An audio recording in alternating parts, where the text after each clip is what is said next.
Hey, Chipper. Good morning. Hey. How you doing? I'm doing pretty good. How about you? Oh, lazy.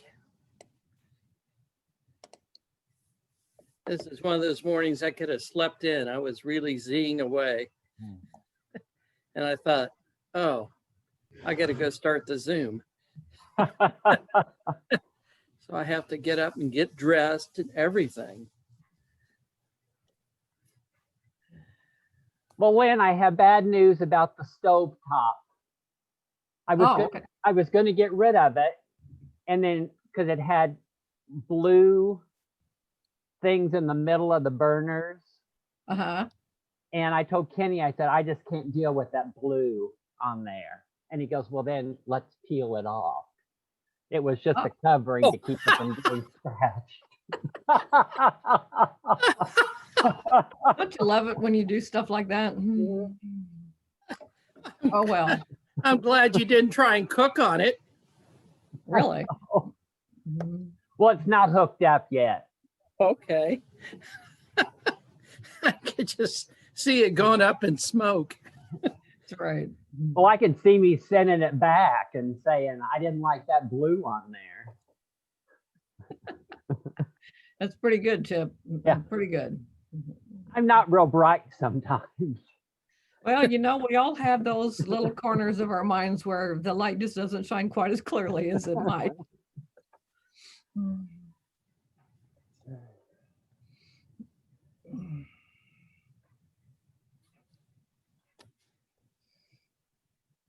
How's Nancy doing? Okay. She's getting dressed. She wanted to know if she could wear her pajamas to meeting. I said, well, they look sort of like sweats, so I suppose So she she can wear could. whatever she wants. We're just glad to see her. Uh-huh. We've got her signed up for her vaccine a week from Monday. Good. We have to go down to Riley's.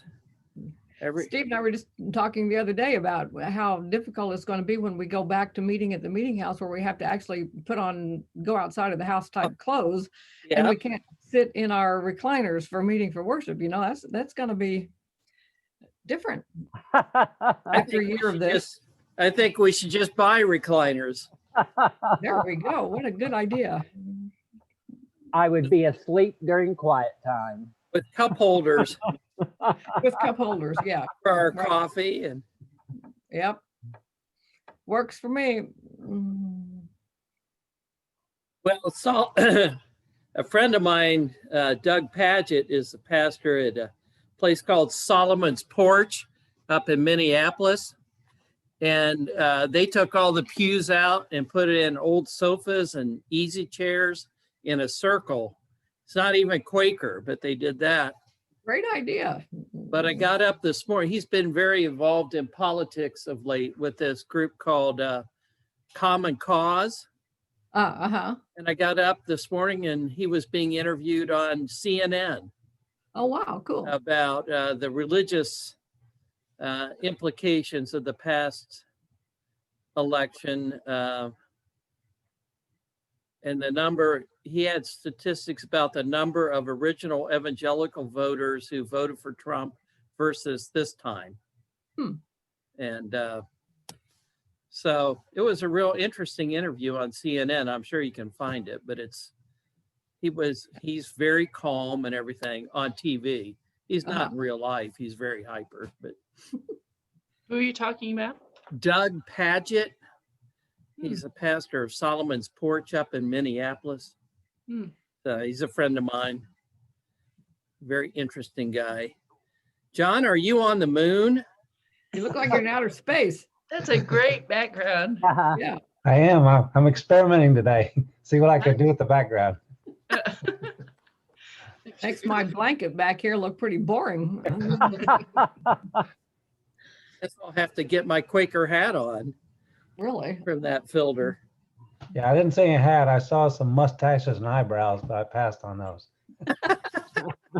Makes your ear flops, your ears flopping. They come and go. Yeah. I wonder where Betty will appear. Will she be in Europe there or? I don't know. We'll find out. Is this what you act like when you have a birthday? Hi. Enter a new decade? Yeah, there you go. I told her I'd follow up and check out background, so I just did that this morning. So That's fun.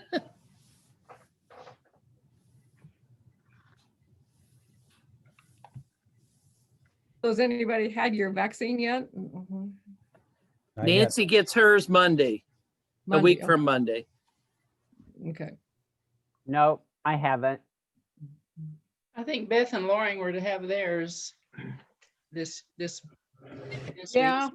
there's been conversation among the Earlham group going back and forth about who has and who's signed up but hasn't, their turn hasn't come yet and all that kind of stuff. So I know they commented about it, but I can't remember exactly what they said. Hendricks County and Hendricks and Morgan County filled up right away. There wasn't anything available until the middle of February at the earliest. But downtown,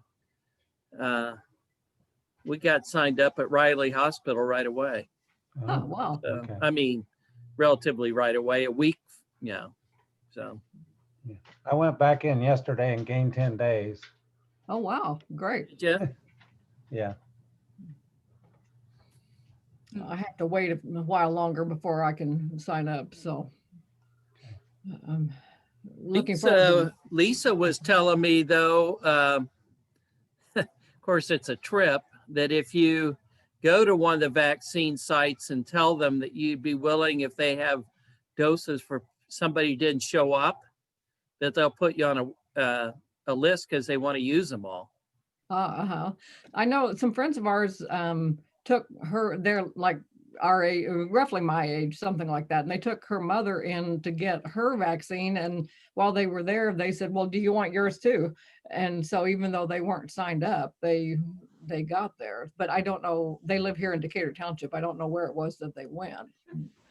That's what I'm hoping when I take Nancy, is because I'm 5 months short. Yeah. So it's like, You're gonna satiate her. Yeah. Now, when I took mom in, I didn't go in, but they didn't offer anything like that. I had heard they were doing that, but they didn't. Well, Steve hasn't decided if he's going to get his yet, partly because he's got allergies that require carrying an EpiPen, and they have been saying that there was some concern about allergic reactions from people who are that allergic to other things. So he hasn't decided yet whether he's going to get his. So I can't go along with him and they can say, hey, since you're here anyway. you can go with Nancy and me. There we go. I'll do that. Well, we're the third, so you could go then. Maybe I'll just hitch a ride with one of you guys. Betty keeps spacewalking. She's there and then she's not there. I know, it blinks in and out, doesn't it? Scotty keeps beaming her up.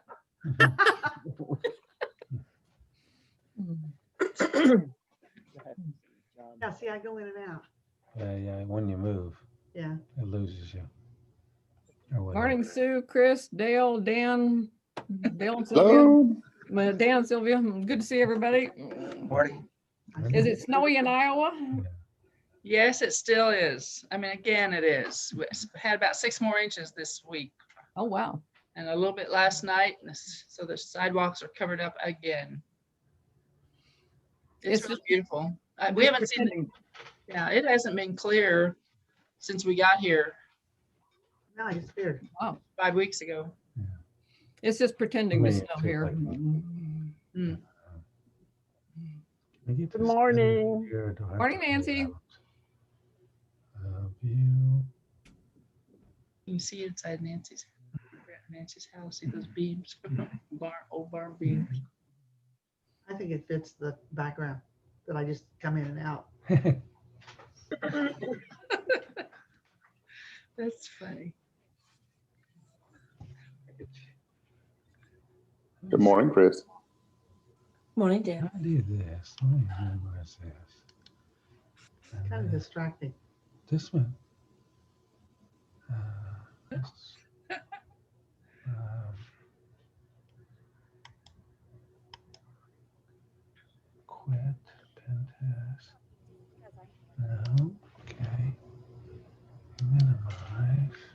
Before I forget, Beth texted day before yesterday, I think it was, and said that Ruth is back at her apartment at West Side.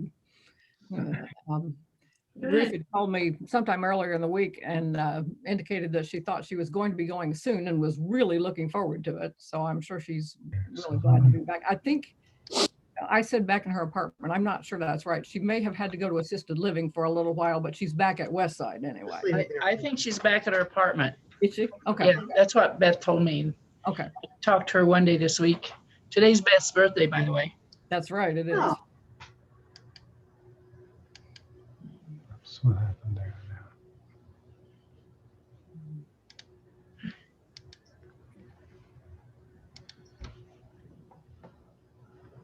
now. You're back Came on back to Earth? Earth. Yeah, I was gonna say, that's not as exciting. You're back on Earth, huh? It was a fun experiment, though. Yeah. Oh, yeah. I also tried a filter, so this has got a filter on it, so it looks a little bit better. It looks a little less fighting the light, I guess. Uh-huh. We can see you better than usual. That's good. Yeah, it's a cinnamon filter. Aren't you adventurous? Yeah. I had one once of the Death Star, the bridge of the Death Star, but some Quaker friends thought that was not appropriate, so I took it off.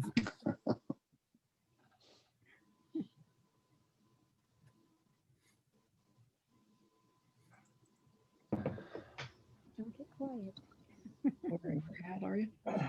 How are things out with you, Dale Doral? Oh, okay. It's cold, but not too bad for this time of year, even so. Get my chair fixed. Oh, good. Electric Got plug. a fair amount of snow on the ground, but Okay, well, that was makes it look prettier than it did a day or two ago.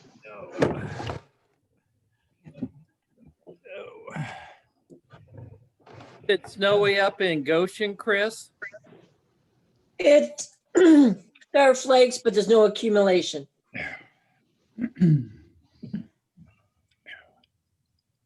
Morning, Steve. Good morning.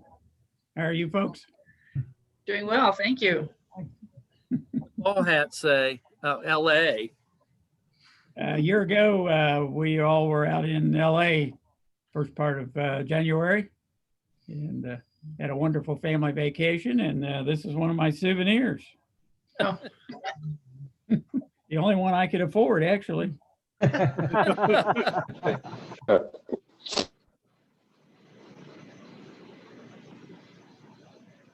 Thanks for the mail, Steve. You're welcome, Sue. Must be Bill's. what we picked up yesterday. We tossed in the recycle bin, so you won't be getting anything from that. No fun bills in there. Well, actually, there are bills and then there are checks. So works out well. We didn't get any of those yesterday either.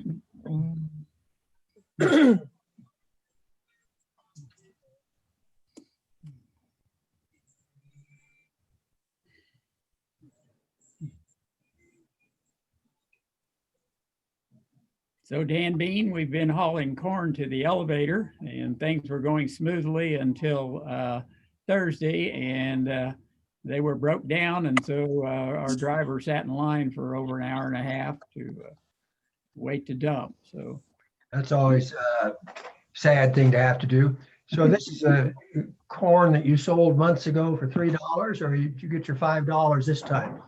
It's kind of in between. We've just been kind of scaling up sales, and so this is about $3.96, I think. And then we've got more for over $5 later delivery. So. Sad situation here because we lost most of our storage. We delivered most of the stuff at harvest, and here we are with good prices and no corn. Isn't that the way it works? Yeah. And taking the calves to the auction and people not buying because the corn to feed them is so expensive. Right. Yep. Morning, Norma. Good morning. We've got snow in Indiana. If you look real close. Mm. Well, it's all over my car. You weren't going anywhere today anyway, were you?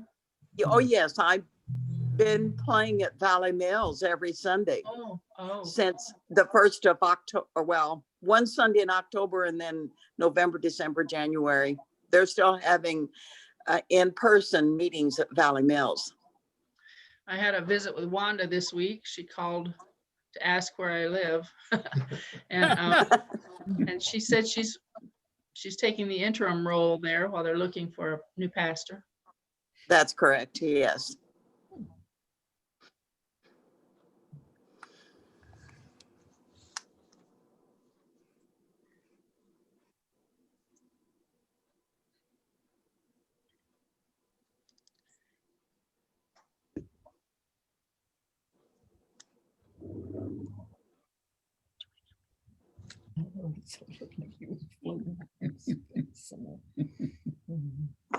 He took it off.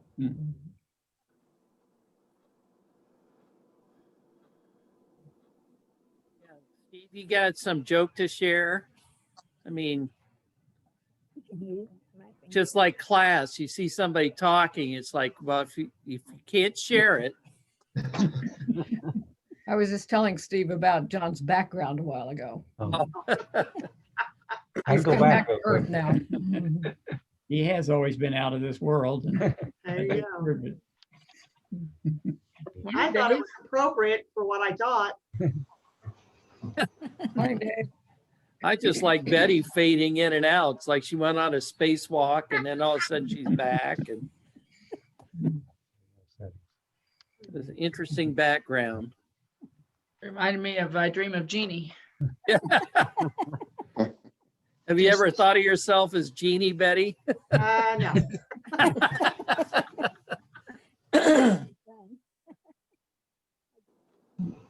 So Dave, what's the weather like in Stuart, Florida this morning? Oh, I want to say it was about, well, let me look. Say cold. 56. Supposed to get up to 63 or 4 today. Wouldn't that be nice? It's time to begin. Lynn is our worship leader today. Are there joys or concerns to share before we settle into some silence? We got an update from Norman Connell. At this point in time, they determined that the treatments for the cancer aren't working. So we need to hold him in our prayer at this point.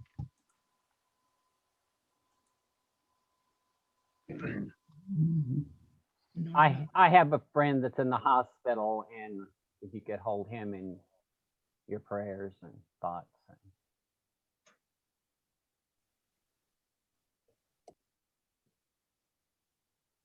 I don't know if anybody heard from Brandon Dennis. Now I got to remember, his wife's mother is on a ventilator now, and both of his parents have COVID, I think. That's what he said. Sylvia, you can verify. I think that's right, but I think it's Amy's father. It's your father? Okay. It's on a ventilator. Yep. He's had a rough go of it.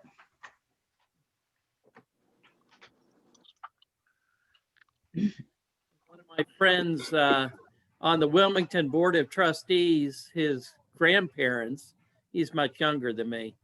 His grandparents both came down with COVID, and they died within 2 hours of each other. So their family was pretty shocked because they were pretty healthy. They've been married 69 years and passed within 2 hours. So let's pray, hold all those who are affected by dread disease and other health issues in the light as we go on to silence. And Lynn will speak as led. Please put yourself on mute so that we don't get feedback issues.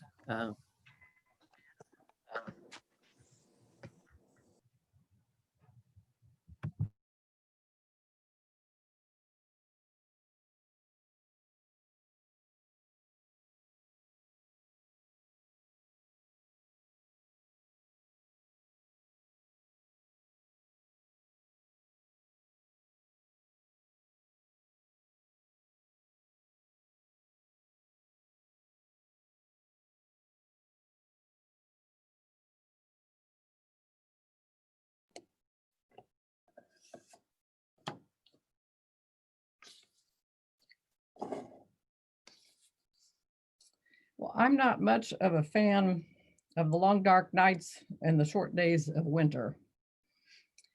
Usually I can't wait for the days to get longer and brighter. I'm one of those people that gets sleepy when it gets dark and I wake up when it gets light.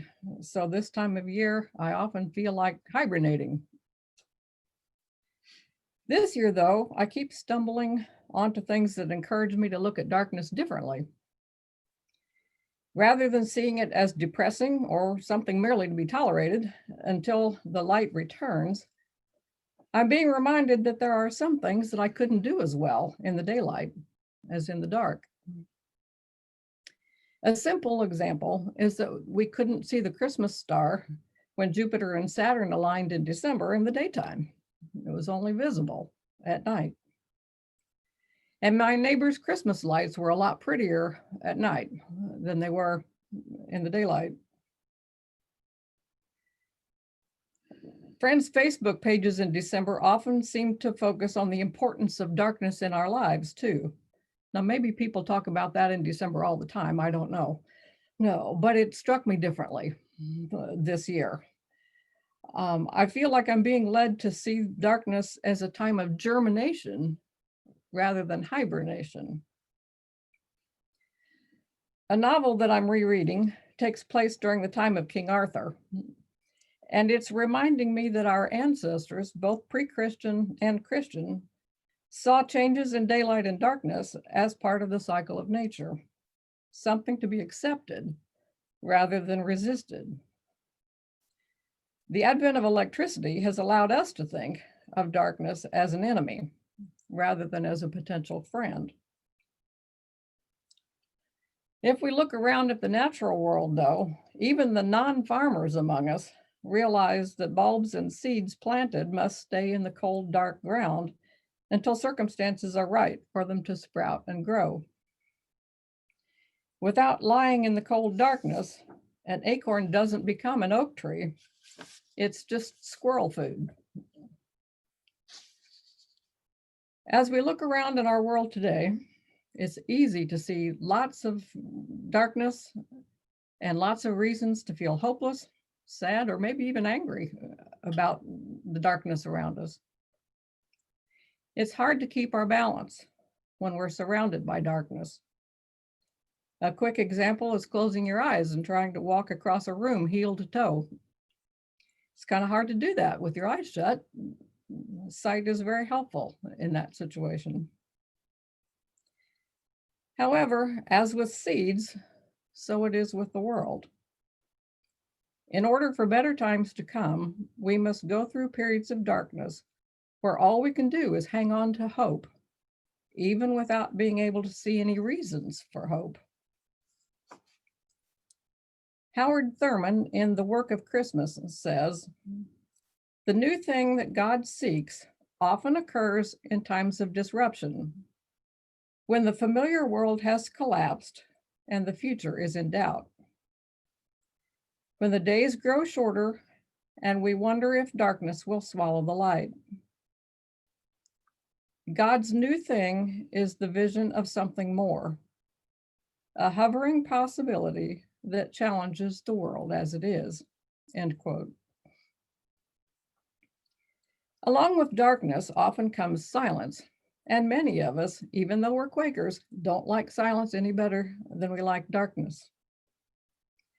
But as with plants in nature, so it is with us. Darkness and its accompanying silence don't have to be our enemies. We too need times when life moves more slowly in order to become renewed, especially when the world seems to be moving rapidly toward darkness and destruction. Scott Wagner, pastor at the Deep River Friends meeting in North Carolina, says, "It often feels as if silence, or for our purposes this morning, we could insert the word darkness, is just for monks and mystic types. In reality, silence benefits everyone, regardless of vocation, faith tradition, or station in life. Silence stills the waters in our souls long enough for us to see the reflection of ourselves, as well as see deeply into the depths of our souls. In those silent spaces, we give clarity a chance to rise to the surface, as well as re-energize our souls for engaging life. Make space and time to listen to your life and your inward teacher," end quote.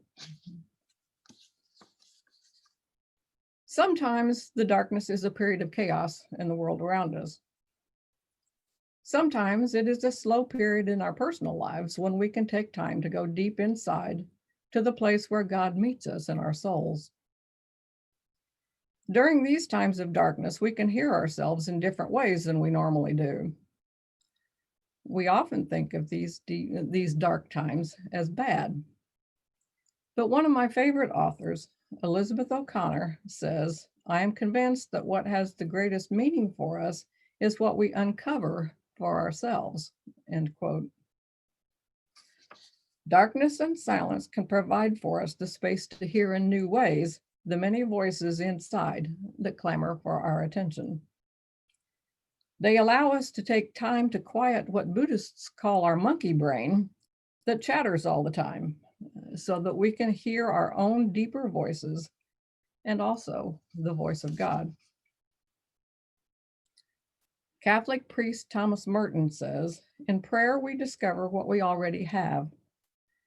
We start where you are and you deepen what you already have. We have everything, but we don't know it and we don't experience it. All we need is to experience what we already possess. The trouble is, we aren't taking time to do so," end quote. The darkness of winter can allow us to take that time to discover what we already have, as Merton encourages us to do. If you are in a period of darkness or deep silence, what are you hearing? What is your distress telling you? Or your depression? Your anxiety? Your sorrow? Maybe in your time of darkness or deep silence, you experience a deep joy and peace bubbling up within your soul. What is that all about?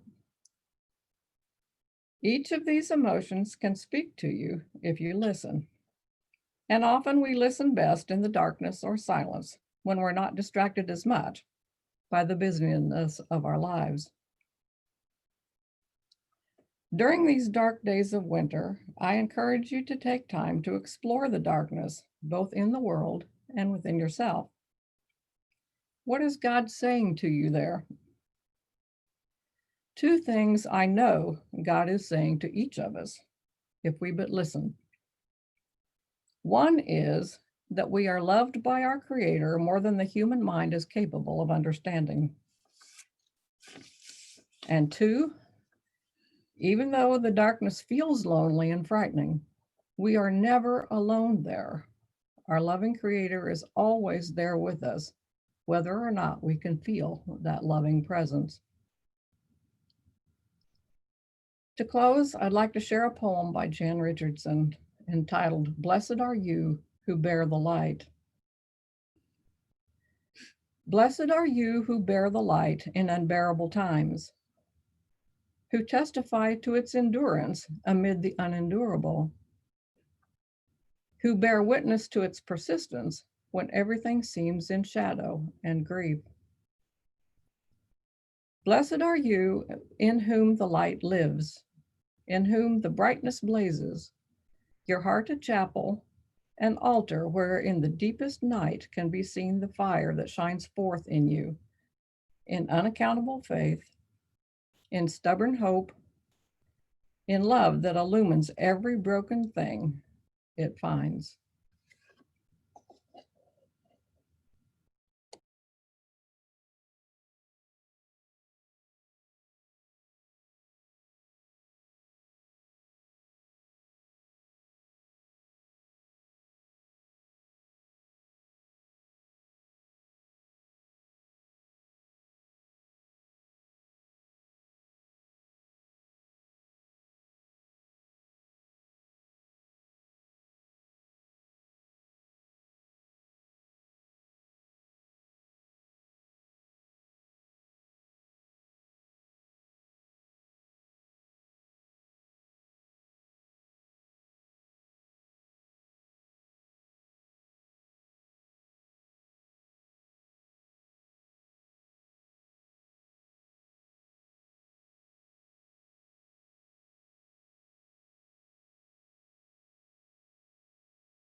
In case you haven't noticed, blue is a color that is my favorite.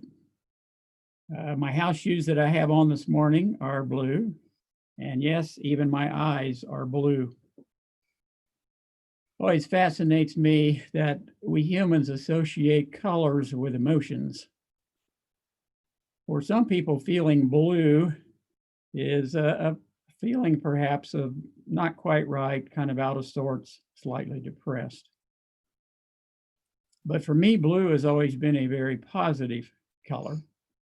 Even on a cloudy day or a dark day, I know that just above the clouds, there is blue sky with promise of springtime, with promise, for me anyway, of feeling wonderful emotions.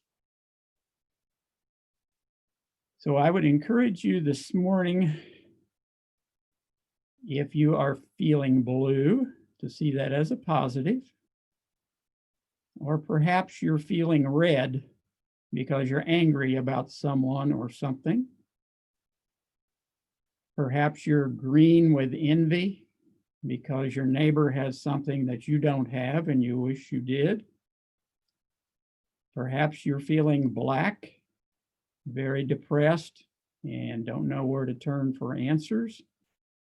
Or perhaps you're feeling white. You don't know what you're thinking or what you're feeling. But I would encourage you to do the blue, to see blue as a positive color, that just beyond whatever clouds are in front of your eyes, that just beyond those clouds are a bright blue sky, positive. This has really come home to me because I have been ill for over a month with a variety of ailments that I will not bore you with this morning. And it's made me appreciate good health, good friends, and a good wife who's taking care of me. And I've really had the chance to reflect on how many good things there have been and are in my life.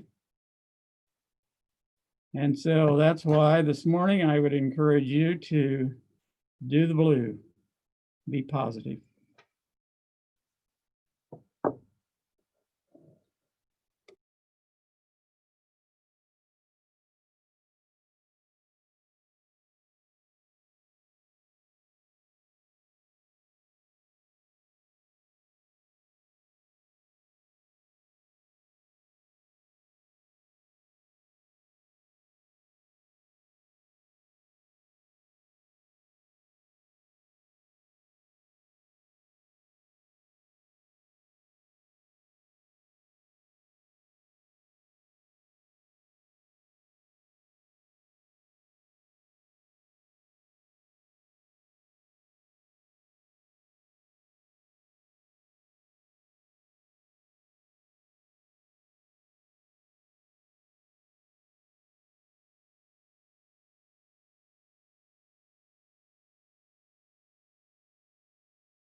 That's thankfulness in this era of COVID, because the people that I know that have had the disease have recovered.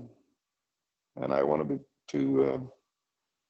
I find myself thankful that as part of the creation of life, the part of the living and dying, there's also healing and recovery that's possible. So I find myself morose or depressed about the pandemic and the fact that there are people that have succumbed. There are many that have recovered and can continue and can go on.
Lynn, for your message, and for others who gave vocal ministry. We're at the end of our time. Are there closing thoughts that friends would like to share before we bid each other adieu, which always seems like a good word with God? I hope you noticed that I did not refer to the color pink as being in the pink of health. I think in this day and age, when we realize that we're not all white people, that being in the pink of health doesn't really fit for African Americans, Native Americans, Hispanics, Asian Americans. So I am learning as I get older.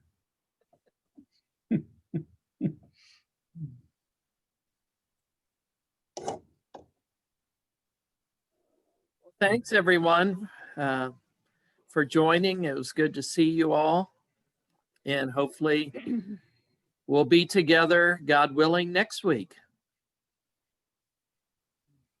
Good week, everyone. Thanks, Lynn. You're welcome. Thank you, Lynn, and thanks, Steve. You're welcome.